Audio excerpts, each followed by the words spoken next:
अस्सलाम वालेकुम दोस्तों। हजरत ईसा अलैहिस्सलाम और एक बादशाह की खोपड़ी का वाक़या। अल्लाह ताला ने इंसानों की रहनुमाई के लिए ज़र्रे ज़र्रे में निशानियां रखी हैं। यहाँ तक कि अल्लाह ताला ने अपने नबियों को वो कुव्वत अता की जिससे वो दुनिया के सारे राज जान सके। अल्लाह ताला ने अपने हर नबी को मुख्तलिफ मोजज़ात से नवाजा ताकि दुनिया उनको देखे और अल्लाह की कुदरत को पहचान सके। आज हम हज़रत ईसा अलैहिस्सलाम के हयात मुबारक से एक बहुत बेहतरीन वाक़या पेश करेंगे जिसमें हमारे लिए गहरी नसीहत मौजूद है। जैसा कि हम सभी जानते हैं, हज़रत ईसा अलैहिस्सलाम अल्लाह के हुक्म से मुर्दों को जिंदा कर देते थे। फिर क्या हुआ जब उन्होंने एक बादशाह की खोपड़ी को रूह बख्शी और खोपड़ी ने जिंदा होकर क्या कहा, जानने के लिए वाक़या को पूरा ज़रूर पढ़ें। इब्ने जूज़ी ने एक रिवायत में बयान किया है, एक बार हजरत ईसा अलैहिस्सलाम अपने साथियों के साथ जा रहे थे। एक मुर्दा खोपड़ी पर नजर पड़ी। खोपड़ी को रास्ते पर पड़ा देखकर हजरत ईसा अलैहिस्सलाम को गम हुआ। तभी हजरत ईसा अलैहिस्सलाम के साथी आपसे कहने लगे, हजरत आप अल्लाह ताला से दुआ करें ताकि इस खोपड़ी में जान आ जाए और हम इसके वाक़यात जान सके और हम नसीहत हासिल कर सके। हमें पता चल सके कि ये किस जमाने की है और ये कि उसने अपनी जिंदगी किस तरह गुजारी। ये सुनकर हजरत ईसा अलैहिस्सलाम एक तरफ खड़े होकर अल्लाह की बारगाह में दुआ करने लगे। ईसा अलैहिस्सलाम ने दुआ की, ए अल्लाह, तू अपनी कुदरत से इस खोपड़ी में जान डाल दे ताकि हम इससे इसकी जिंदगी के बारे में जान सके। अल्लाह ताला ने हजरत ईसा अलैहिस्सलाम की दुआ कबूल कर ली, जिसके बाद खोपड़ी बोलने लगी, ए अल्लाह के नबी, मुझे अल्लाह ने आपकी बातों का जवाब देने का हुक्म दिया है। आप पूछिए क्या पूछना चाहते हैं। ईसा अलैहिस्सलाम ने कहा, तू मुझे सबसे पहले ये बता कि तू इस दुनिया की कौन सी शख्सियत है। उस खोपड़ी ने जवाब दिया, मैं इस दुनिया का बादशाह था। ईसा अलैहिस्सलाम ने सवाल किया, तू कितने अरसे तक इस दुनिया में जिंदा रहा। उसने जवाब दिया, मैं 1000 साल तक इस दुनिया में जिंदा रहा, मुझसे 1000 औलादें हुई। ईसा अलैहिस्सलाम ने फिर सवाल किया कि तेरी हुकूमत कैसी थी।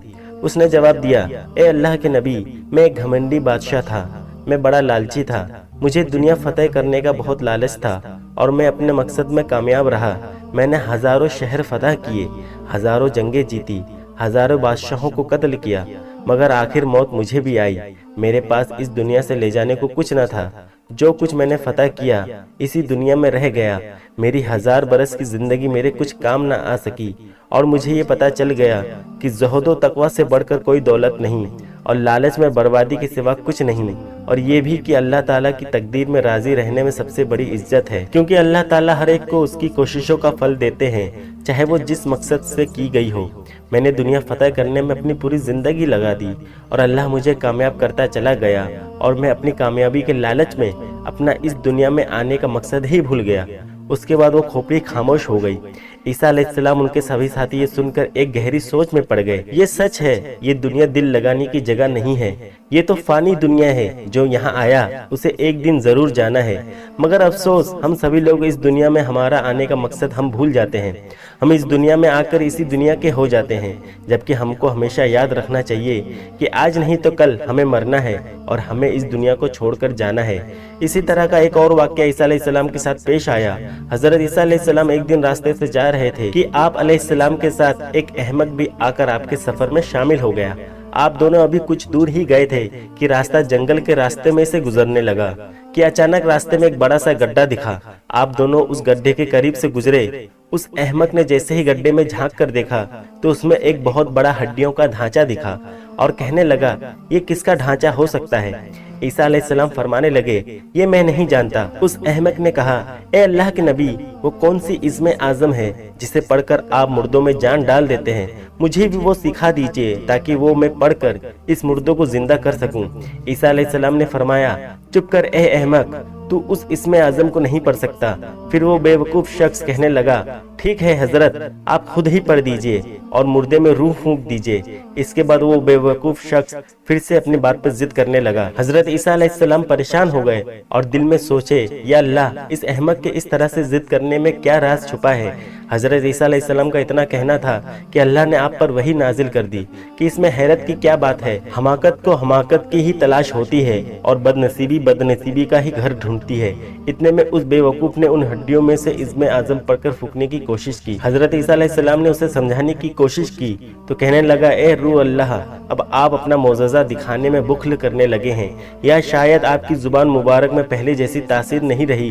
ये बातें आप अलैहिस्सलाम को नागवार गुजरी और आपने उन हड्डियों में इसमें आजम पढ़कर फूंक दिया। जैसे आपने ऐसा किया, उन हड्डियों में हरकत पैदा हो गई और एक बहुत बड़े भयानक शेर में बदल गई। उस शेर ने एकदम से उस अहमद पर हमला किया और उसको पल भर में चीर फाड़ कर पास कर दिया, यहाँ तक कि उसके खोपड़े के 2 टुकड़े कर दिए। ये देखकर हजरत ईसा अलैहिस्सलाम शेर से मुखातिब हुए और कहा कि ए जंगल के दरिंदे, तूने इतनी तेजी से इस शख्स को क्यों मार दिया? शेर कहने लगा, ए अल्लाह के नबी, इसलिए क्योंकि इस बेवकूफ ने आपकी शान में गुस्ताखी की और आपसे बदकलामी पर उतर आया। ये सुनकर हजरत ईसा अलैहिस्सलाम ने फरमाया, तूने इसके टुकड़े कर दिए, तूने इसको खाया क्यों नहीं? शेर कहने लगा, हजरत, मेरा अब इस दुनिया से रिज्क खत्म हो गया है।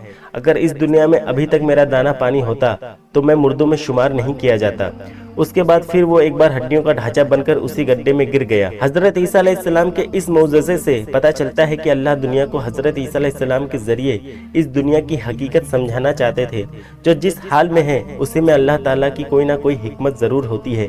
क्या खूब कहा है किसी ने, ना उरूस अच्छा है ना जवाल अच्छा है, मेरा मालिक जिस हाल में रखे वही हाल अच्छा है। दोस्तों, वीडियो पसंद आने पर न सिर्फ इसे लाइक करें बल्कि अपने दोस्तों के साथ शेयर भी जरूर करें और ऐसे ही वीडियोस के लिए चैनल को भी सब्सक्राइब जरूर करें। मिलते हैं अगले वीडियो में, तब तक के लिए अल्लाह हाफिज।